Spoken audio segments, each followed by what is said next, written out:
La Biblia no fue escrita por Dios. El Dios que te enseñaron a amar tal vez sea solo el miedo disfrazado de corona. Y ese Jesús al que dices seguir no aguantaría ser Él, ni por un solo día. Este video no te va a dar respuestas fáciles.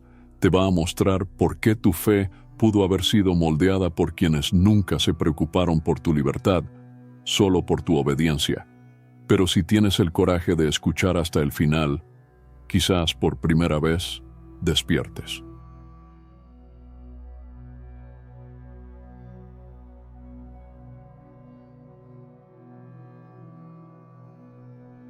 La Biblia no es divina. Es una curaduría imperial disfrazada de eternidad. La Biblia no fue escrita por Dios.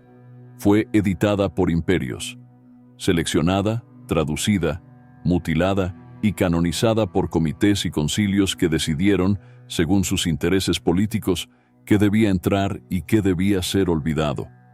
En una época donde solo la realeza y el clero sabían leer, donde el Sacro Imperio quería conquistar tierras y adoctrinar al pueblo, ¿quién se iba a atrever a cuestionar si manipulaban las Escrituras para adaptarlas a sus fines de control y dominación?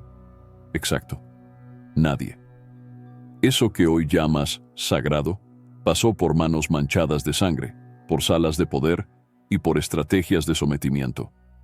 Evangelios fueron descartados, pasajes adaptados, traducciones manipuladas según el miedo, la cultura y la conveniencia del momento. La Biblia es un proyecto editorial con etiqueta espiritual. Estudiarla no tiene nada de malo. El problema es cuando se la llama perfecta. Eso no es fe. Es idolatría del papel. El Dios verdadero no cabe en un libro, y mucho menos en uno armado por hombres que, mientras predicaban la cruz, comandaban ejércitos que derramaban sangre.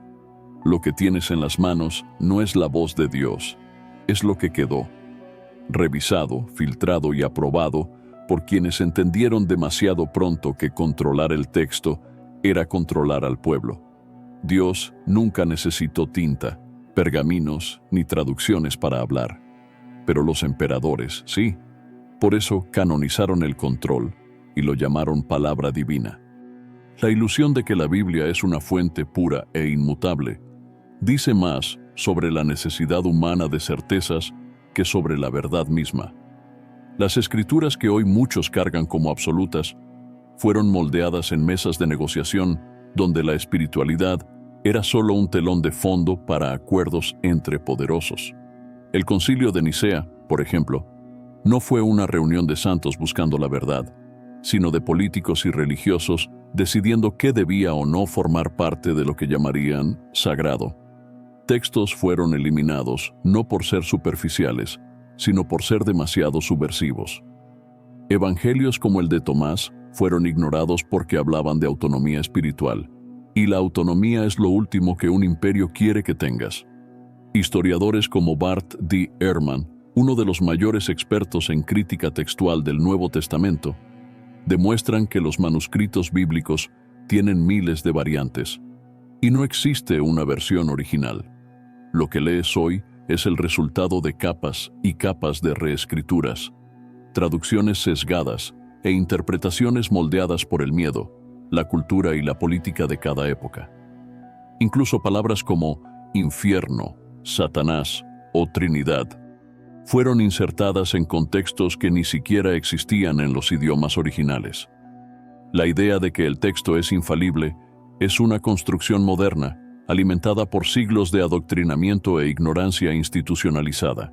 Si la palabra fuera realmente infalible, no dependería de traducciones, versiones y nuevas ediciones. Un Dios absoluto no necesita editores. Un manual divino que cambia con cada imperio no es más que un manual imperial. Y como decía Walter Benjamin, toda traducción es una traición, y ningún texto traducido conserva completamente la intención original. Si alguna vez existió una palabra pura, se quebró en el instante en que cayó en manos humanas. La psicología social explica por qué tanta gente defiende la Biblia como perfecta. El ser humano necesita con desesperación anclas cognitivas, puntos fijos en un mundo caótico. y nada es más cómodo que un libro que supuestamente tiene todas las respuestas. Pero cuando conviertes un texto en ídolo, matas la experiencia viva. Cierras los oídos a todo lo que Dios aún podría decir y conviertes la fe en repetición. ¿Puede la Biblia ser una herramienta de sabiduría? Claro, pero no es el final de la revelación. Es solo un fragmento histórico de muchas voces, algunas sabias, otras manipuladoras. Creer que ahí está toda la verdad es como creer que la única ventana de tu casa te muestra todo el mundo. La fe que se ancla solo en un libro no es fe, es una prisión.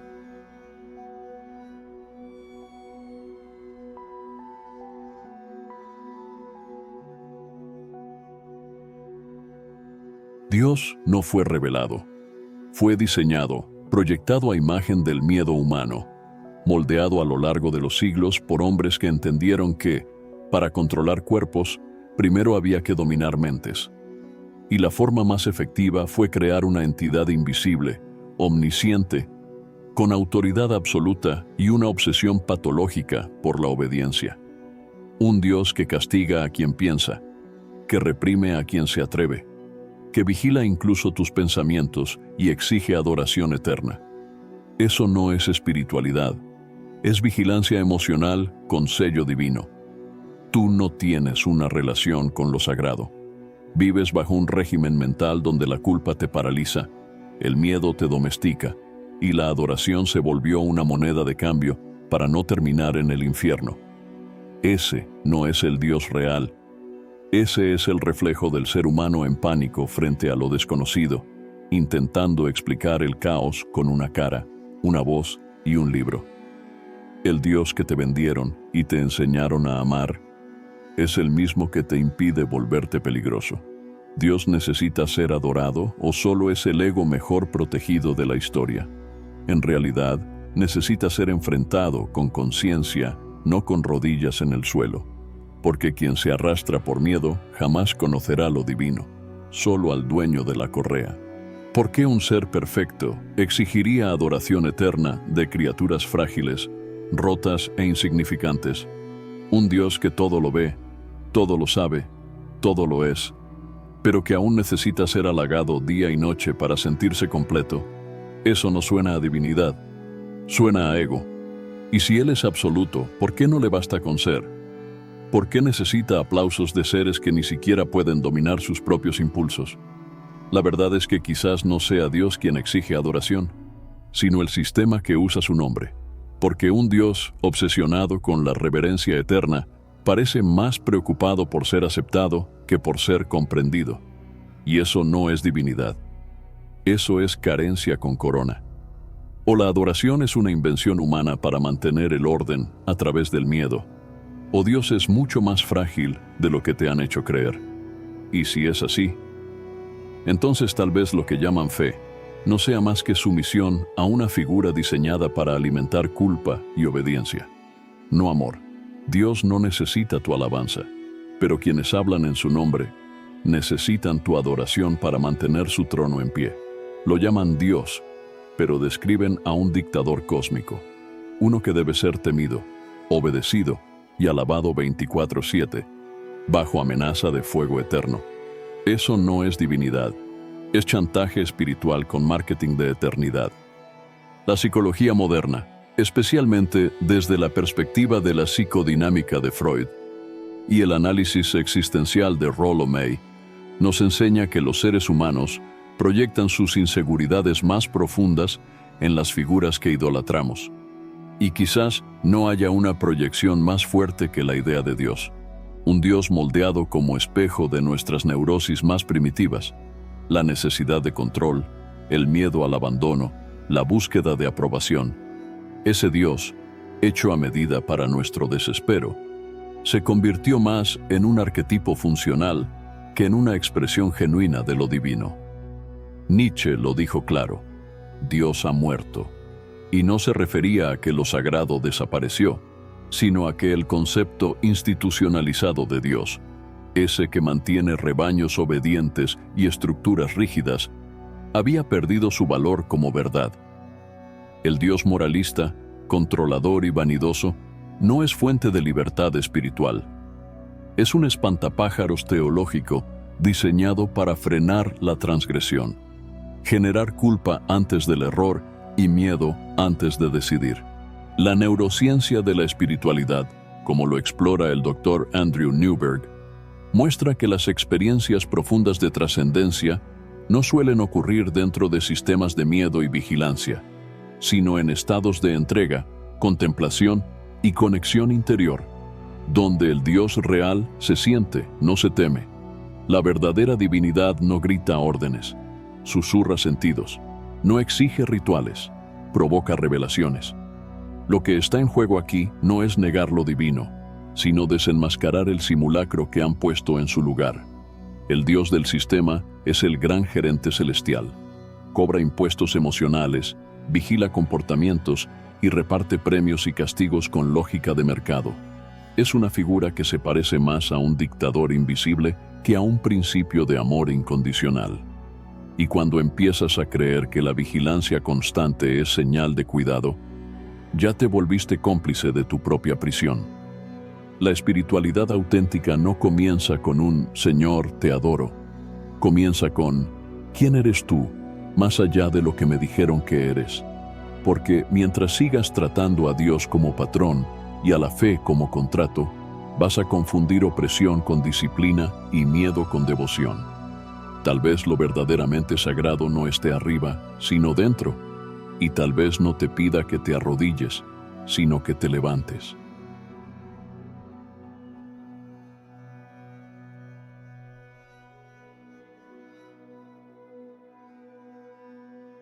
Jesús se convirtió en la excusa perfecta para seguir siendo mediocre con la conciencia tranquila. El nombre de Jesús se volvió una especie de inmunidad moral. No importa cuánto te equivoques, cuántas veces repitas los mismos errores, o qué tan profundo estés en el barro, si crees, todo está bien. Pero ¿creer en qué exactamente? ¿En la figura? ¿En la frase? ¿En el ritual? La verdad es que no crees en Jesús. Lo consumes, como quien contrata un seguro espiritual. ¿Te sientes débil? Él lo entiende. ¿Fracasas? Él te perdona. ¿Destruyes todo? Él te ama igual. Y ahí te acomodas. Porque ya entendiste que, al final, alguien más ya pagó por todo eso que tú ni siquiera intentas soltar. Y lo peor, a eso le llamas fe. Pero eso es conformismo disfrazado de salvación. El Cristo real no ofrecía alivio. Ofrecía renuncia, ofrecía peso, ofrecía cruz. Tú lo sigues solo hasta donde no duele. Pero la fe verdadera empieza donde se acaba la anestesia. Jesús no vino a hacerte sentir mejor. Vino a mostrarte que vivir con verdad te va a costar todo.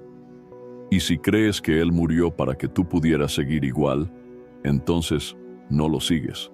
Solo usas su nombre. Es fácil amar la idea de Jesús cuando lo presentan como un terapeuta cósmico, listo para calmar tus culpas y justificar tus contradicciones. Lo difícil es enfrentarse al Jesús histórico, ese que no suavizaba palabras, que no buscaba aplausos ni prometía comodidad. Jesús no vino a acariciar tu ego, vino a destruirlo, a arrancarte el barniz de la hipocresía, a exponer la ilusión de una fe sin sacrificio y a decirte, con su vida, que la verdad sin renuncia es solo poesía bonita. Dietrich Bonhoeffer, el teólogo que enfrentó al nazismo y murió por ello, acuñó el término gracia barata. Esa idea de que basta con creer para estar salvado, aunque tu vida no cambie en nada, que con levantar la mano en un culto o repetir una oración, todo está resuelto. Pero la gracia, según Bonhoeffer, costó sangre, costó cruz. Y si no te cuesta nada, tal vez no sea la misma gracia que vivió Jesús. Tal vez solo sea alivio psicológico envuelto en lenguaje santo. La psicología existencial muestra que el ser humano le tiene pánico a la responsabilidad de vivir con autenticidad.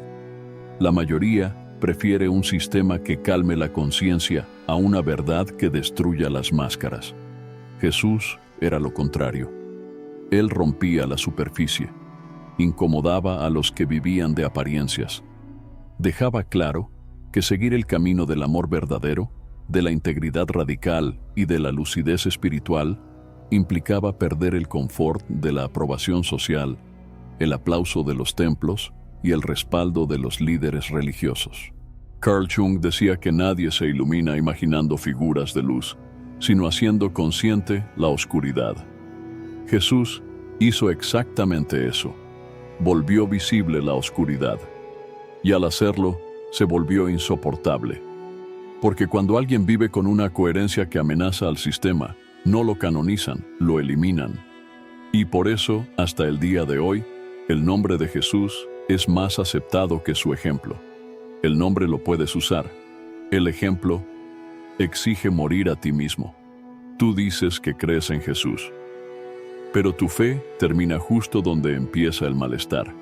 Y eso no es fe. Es anestesia con disfraz religioso. El Cristo real no vino a dejarte limpio por fuera. Vino a implosionar todo lo que eres por dentro. Y solo después, empezar la reconstrucción. Jesús se volvió el botón de reset moral. Vives como quieres, te confiesas, y borrón, y cuenta nueva.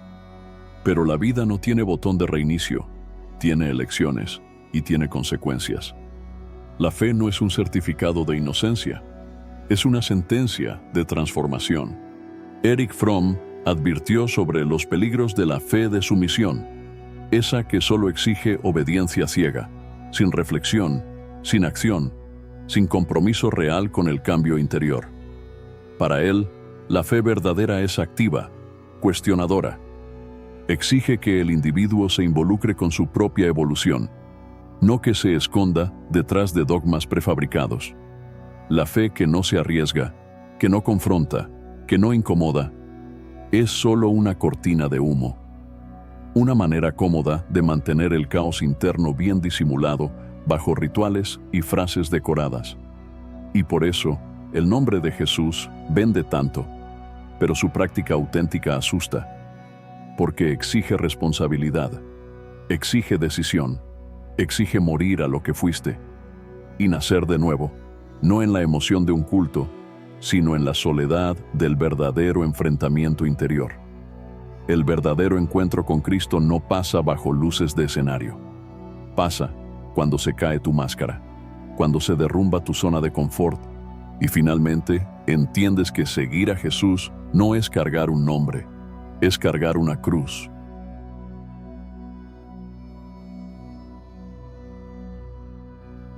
Puedes intentar olvidar todo lo que escuchaste aquí. Puedes salir de este video y volver a tu rutina como si nada hubiera pasado. Pero algo dentro de ti, si todavía sigue vivo, va a seguir susurrando. Porque lo que se te mostró no fue una doctrina, fue un espejo. Y por más que apartes la mirada, seguirá ahí, mirándote. La verdad no se desdice. Y ahora es tu responsabilidad.